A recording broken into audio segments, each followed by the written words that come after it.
ওম নির্ধূত কলমসং নিত্যং নিগমগীত গায়কম মহাকাল স্বরূপস্তং জ্ঞানেশ্বরং নমাম্যহম।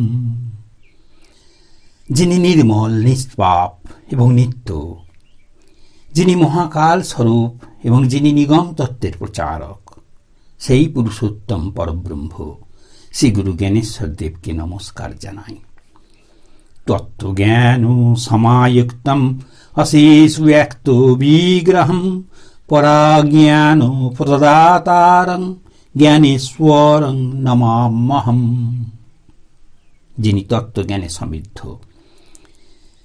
যিনি সেই অনন্ত তত্ত্বের প্রকাশকারী বিগ্রহ স্বরূপ এবং যিনি পরাজ্ঞান প্রদানকারী, সেই পুরুষোত্তম পরব্রহ্ম শ্রী গুরু জ্ঞানেশ্বর দেবকে নমস্কার জানায়।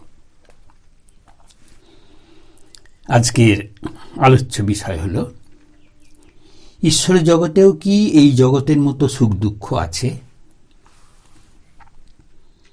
গুরু অবতার পরব্রহ্ম জ্ঞানেশ্বর দেব ভগবত তত্ত্ব আলোচনা করছেন। সম্মুখে ভক্তবৃন্দ নিষ্ঠাভরে তা শ্রবণ করছেন।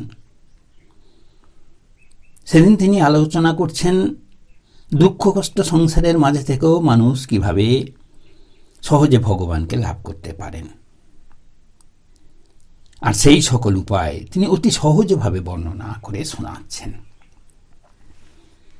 তা শুনে এক ভক্ত জিজ্ঞাসা করলেন, বাবা, ভগবানকে লাভ করা কি এতই সহজ? তাহলে তো সকলেই ভগবানকে লাভ করতে পারত। তা শুনে শ্রী গুরু জ্ঞানেশ্বর দেব বোঝাতে লাগলেন, দেখো, অনেকের ধারণা ভগবানকে লাভ করা সহজ সাধ্য নয়, কিন্তু কোনো জিনিসকে পেতে গেলে তো ব্যাকুলতা থাকা চাই। তা বাড়িঘর করা বলো আর চাকরি বাকরি পাওয়াই বলো, যেটা পেতে চাইবে তার জন্য তো আপ্রাণ পরিশ্রম করতে হয়, তার জন্য তো একনিষ্ঠতা থাকা চাই। ভগবত লাভের ক্ষেত্রেও তাই। তবে এখানে মনই প্রধান বিষয়। এক মন এক প্রাণ হলেই তাকে লাভ করা যাবে। কিন্তু মানুষের মন পড়ে আছে নানা বিষয়ের প্রতি। যে মন দিয়ে ভগবানকে লাভ করবে, সেই মন যদি অন্য নানা রকম বস্তুতে রাখো, তাহলে সে কেমন করে ভগবানকে লাভ করবে? অতএব পরব্রহ্ম শ্রী গুরু জ্ঞানেশ্বর দেব বোঝাতে চাইলেন যে আমরা সংসারে যেমন পরিশ্রম করি ভগবানকে লাভ করার জন্যও, সেই একই প্রকারে মন প্রাণ দিয়ে দেহের সমস্ত ঘাম বার করে যদি তার জন্য আমরা প্রচেষ্টা করতাম, অন্তরের সমস্ত কিছু দিয়ে যদি তাকে ডাকতাম, তাহলে তাকে আমরা লাভ করতে পারতাম। ভক্ত মনে তখন একটা প্রশ্ন এলো যে ভগবানই যদি সুখ শান্তি আনন্দের সাগর হন, তাহলে মানুষ তাকে ডাকছে না কেন? মানুষ কেন বিষয়ের জন্য কাঙাল হচ্ছে? শ্রী গুরু জ্ঞানেশ্বর দেব সেই প্রশ্নের উত্তরটি এক কথায় জানালেন, কারণ সে মনে করে জগতে সে যা কিছু দেখছে সব সত্য, কিন্তু এই মায়াময় জগতে সবই যে মায়া, মিথ্যা, সে বুঝতে পারে না। সে বুঝতে পারে না কেন? শ্রী গুরু জানালেন, অজ্ঞানতার জন্যই, অজ্ঞতার জন্যই সেটি বুঝতে পারে না। প্রকৃত জ্ঞান লাভ হলে, প্রকৃত জ্ঞান পরাজ্ঞান লাভ হলে সে চরম সত্যের অনুসন্ধান পেত, সে ভগবানকে জানতে পারত, তখন সে সুখ শান্তি আনন্দ পেত, ভগবানকে লাভ করতে পারত। দেখুন, পচা পাঁক, যে পাঁকে হাত দিতে ইচ্ছা হয় না, দুর্গন্ধ, সেই পাঁকে কিন্তু পদ্ম ফুলও ফোটে। ঠিক সেই প্রকারে অসুরদের ভিতরেতে ভগবান প্রহ্লাদ, ভক্ত প্রহ্লাদ যেটি বুঝেছিলেন, আমরা সেটা বুঝতে পারিনি। আমরা মনে করেছিলাম যে আমাদের সংসারে সকলে সত্য, আর যা কিছু দেখছি তাও সত্য।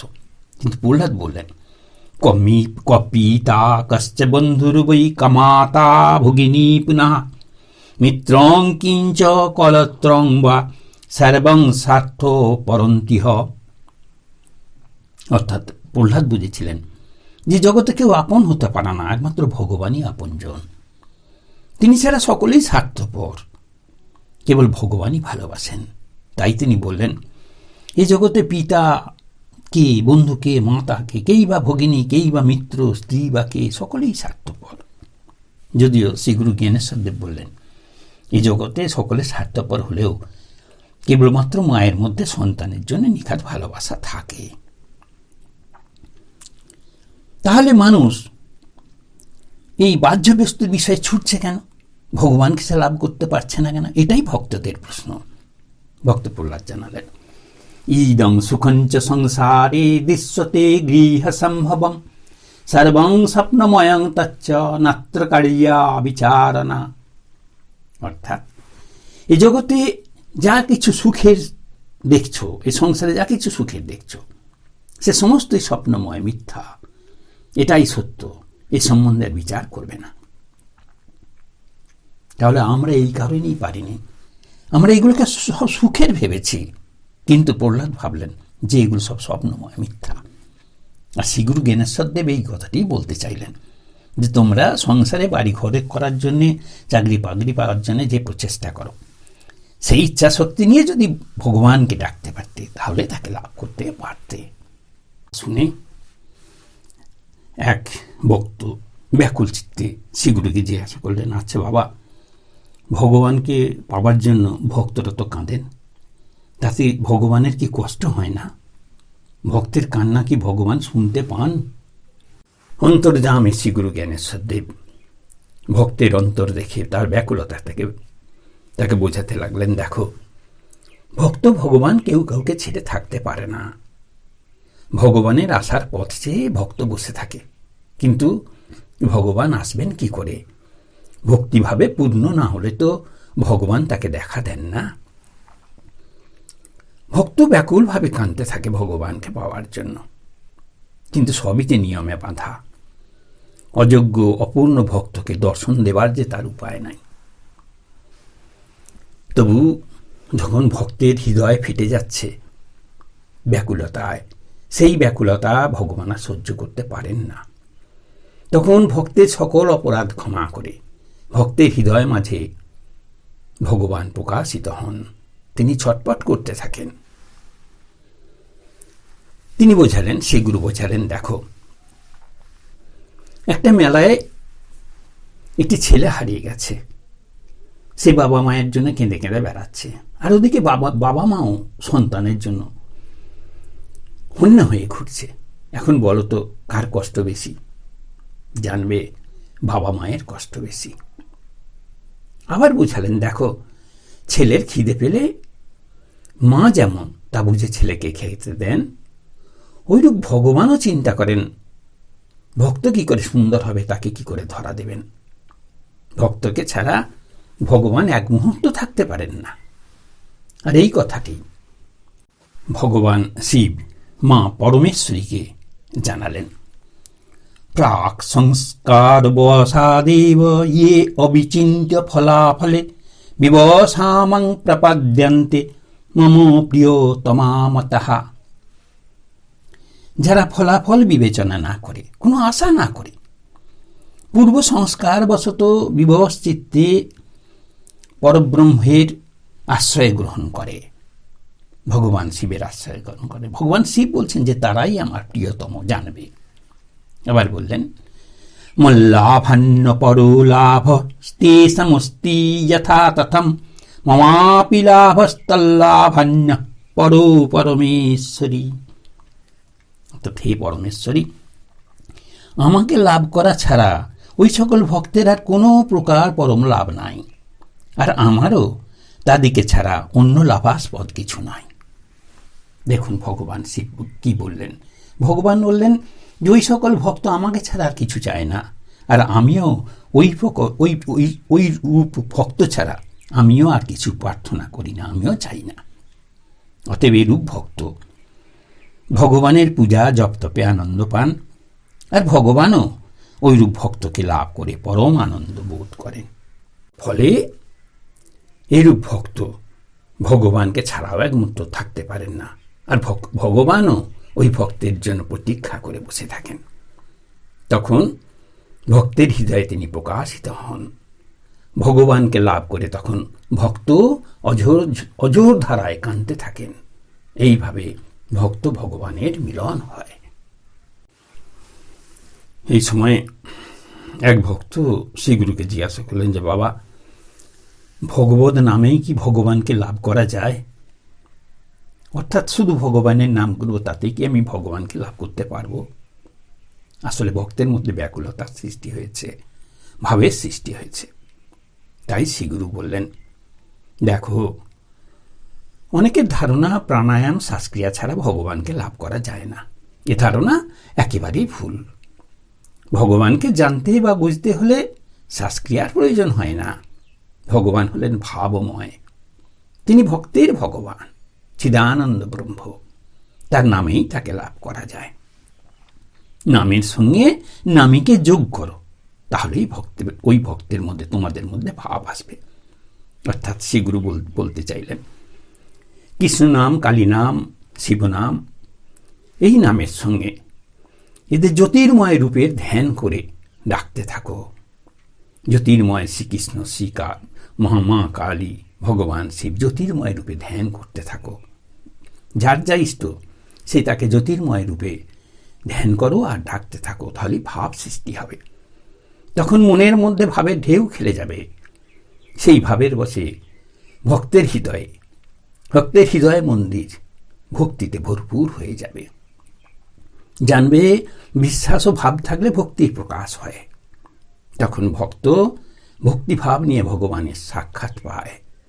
তখন ভক্ত সচ্চিদানন্দে মিশে যায়। তখন তার জন্ম সার্থক হয়। এই প্রকারে ভগবত নামেই ভগবানকে লাভ করা যায়। তখন এক ভক্ত শ্রীগুরুকে জিজ্ঞাসা করলেন যে, বাবা, জীবের সঙ্গে কি ভগবানের সম্পর্ক আছে? সে সম্পর্ক কি সম্পর্ক? শ্রীগুরু বোঝালেন, দেখো, জীবের সঙ্গে ভগবানের অবিচ্ছেদ্য সম্পর্ক। কারণ ভগবানই যে জীবকে সৃষ্টি করেছেন। জীবের অঙ্গ প্রত্যঙ্গ সবই ভগবানের দেওয়া। ফলে ভগবান হলেন জীবের জীবন। তাই তো তিনি জীবকে সৃষ্টি করে তাদের প্রতিপালনের ব্যবস্থা করেছেন। তাদের জন্য সুখ, আনন্দ, শান্তি লাভের ব্যবস্থা রেখেছেন। এমনকি ভোগের জন্য স্বর্গলোক পর্যন্ত সৃষ্টি করেছেন। তাই জীবের সঙ্গে ভগবানের সম্পর্ক হলো শিশুর সঙ্গে তার গর্ভধারিণী মায়ের মতো। শিশু যেমন তার মাকে ছাড়া জানে না, মাই তার প্রাণ, ওই প্রকারে জীব ভগবানকে ছাড়া থাকতে পারে না। তখন ওই ভক্ত জিজ্ঞাসা করলেন, বাবা, অনেক মানুষই তো ভগবানের নাম ও ধ্যান করে না, অথচ তারা তো দিব্যি বেঁচে রয়েছে। শ্রীগুরু বোঝালেন, দেখো, জল ছাড়া যেমন মাছ বাঁচতে পারে না, এক মুহূর্ত বাঁচতে পারে না, ওইরূপ ভগবত কৃপা ছাড়া মানুষও এক মুহূর্ত বাঁচতে পারে না। যারা ওই প্রকার ধারণা নিয়ে থাকে, কারোর যদি ওই প্রকার ধারণা আসে যে ভগবানের চিন্তা না করে থাকবো, তাহলে তাদের অজ্ঞানী বলা চলে। দেখো, মাটি, জল, সূর্য, বাতাস, আকাশ, এ সমস্ত কিছুই তো ভগবানের সৃষ্টি। এরূপ ফুল, ফল, শস্য যেগুলো খেয়ে সকলে বেঁচে আছে, ও সমস্ত কিছু তো ভগবানের। তাহলে ভগবানের কৃপা ছাড়া কি করে বাঁচবে বলো? তোমার আমার বলে তো কিছু নাই।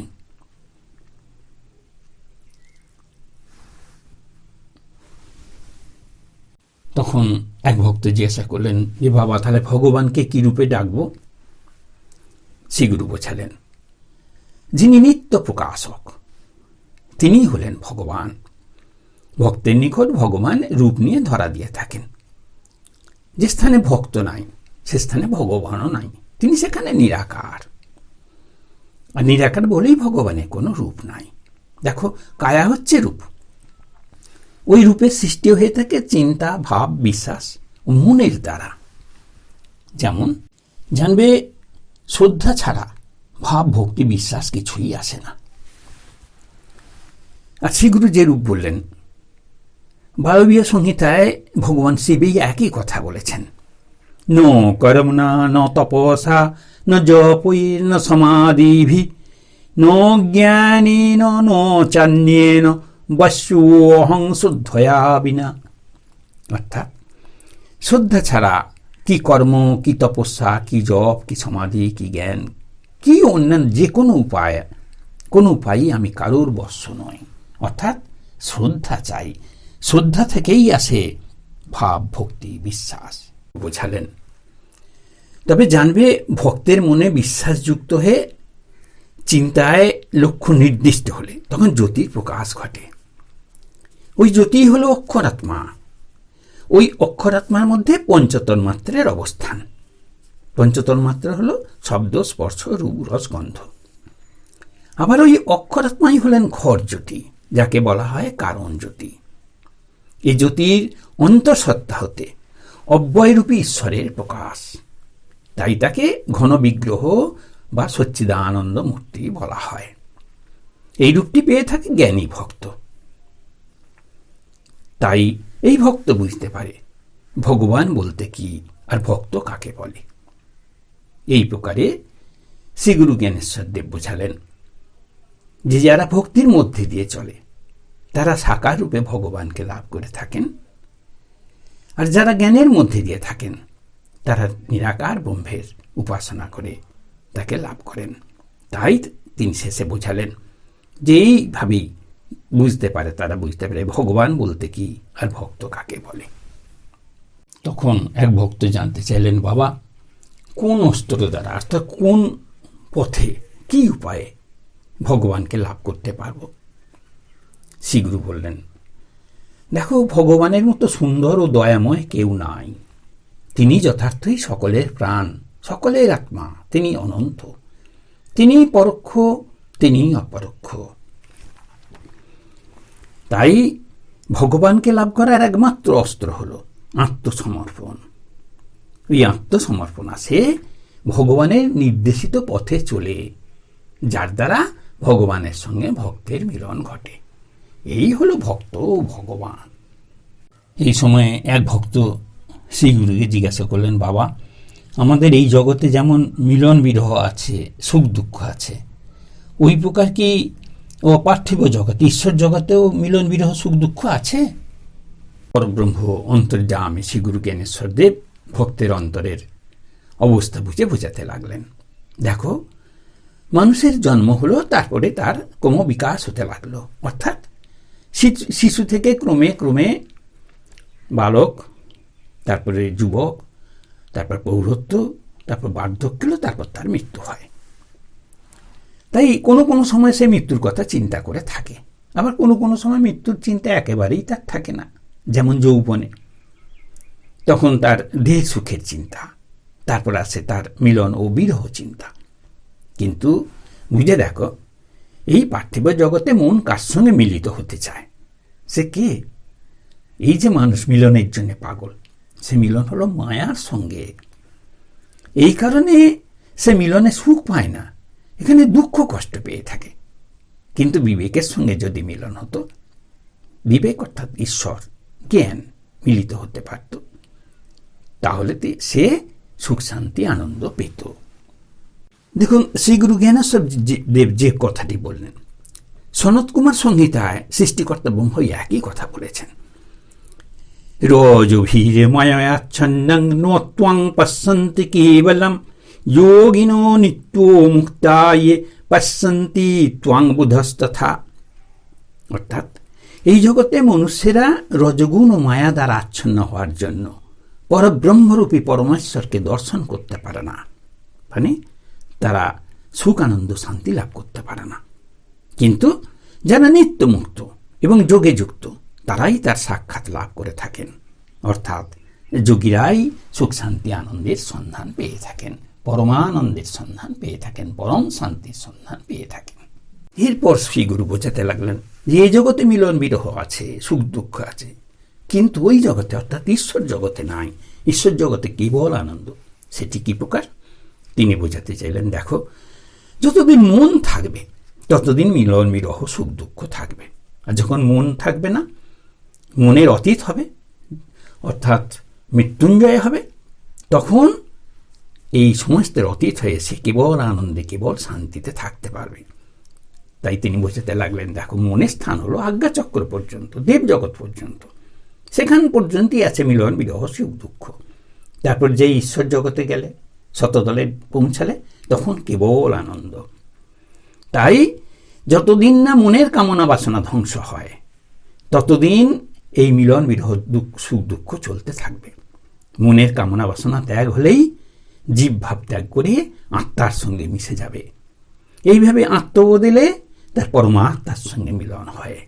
তখন ভক্তের বিরহ নাশ হয়, তখন সাধক পূর্ণ শান্তির অধিকারী হয়। এরপর ওই ভক্ত কৌতূহল পূর্ণ হয়ে জিজ্ঞাসা করলেন, বাবা, তখন ওই জগতে পূর্ণ সুখ, পূর্ণ আনন্দের অনুভূতি কি প্রকার? পরব্রহ্ম অন্তর্যামী শ্রী গুরু জ্ঞানেশ্বর দেব বুঝালেন, দেখো, এই ঈশ্বর জগতে যে আনন্দ, যে সুখ, তা উদাহরণ দিয়ে ব্যাখ্যা করা যাবে না। এ তো অনুভবের বিষয়। তা সমাধি লাভের মধ্যে দিয়ে অনুভব করা যায়। সবিকল্প সমাধি আর নির্বিকল্প সমাধি। সবিকল্প সমাধি লাভ করে সাধক ব্রহ্মের প্রকট আর অপ্রকট লীলাকে দর্শন করতে থাকে। প্রকট প্রকাশ্য প্রকটিত হয়েছে যা, অপ্রকট সেটি অনুভবের বিষয়। প্রথমে যে ভক্তের সেই ব্রহ্মের একটা শক্তিকে জানতে পারল, সেটা হলো প্রকট লীলা।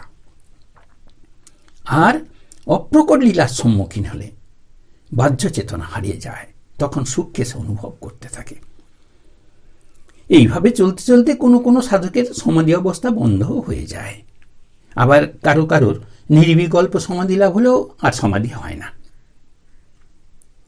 এখানে তার জানার পালা শেষ। তখন তার আমিত্ব বলতে কিছু থাকে না। তখন তার অন্তর্জগতে সূক্ষ্ম চৈতন্য সত্তায় আব্রহ্মস্তম্ভ পর্যন্ত ব্যাপ্ত বেদান্ত জ্যোতির দর্শন হতে থাকে। আর সেই জ্যোতির মধ্যে পুরুষোত্তম পরব্রহ্মকে দর্শন লাভ করে তার জীবন ধন্য হয়। তখন সেই সাধক দেখেন ব্রহ্ম এক এবং একাকার। তখন সে পূর্ণ সুখ বা পূর্ণ আনন্দের অনুভূতি লাভ করে। আজ এই পর্যন্ত থাক। আবার পরে পরব্রহ্ম শ্রী গুরু জ্ঞানেশ্বর দেবের অমীয় জীবন কথা ও অমূল্য ঈশ্বর কথা, ব্রহ্ম কথা শোনা যাবে। ওম সর্বেষাং স্বস্তির্ভবতু, ওম সর্বেষাং শান্তির্ভবতু, ওম সর্বেষাং পূর্ণং ভবতু, ওম সর্বেষাং মঙ্গলং ভবতু।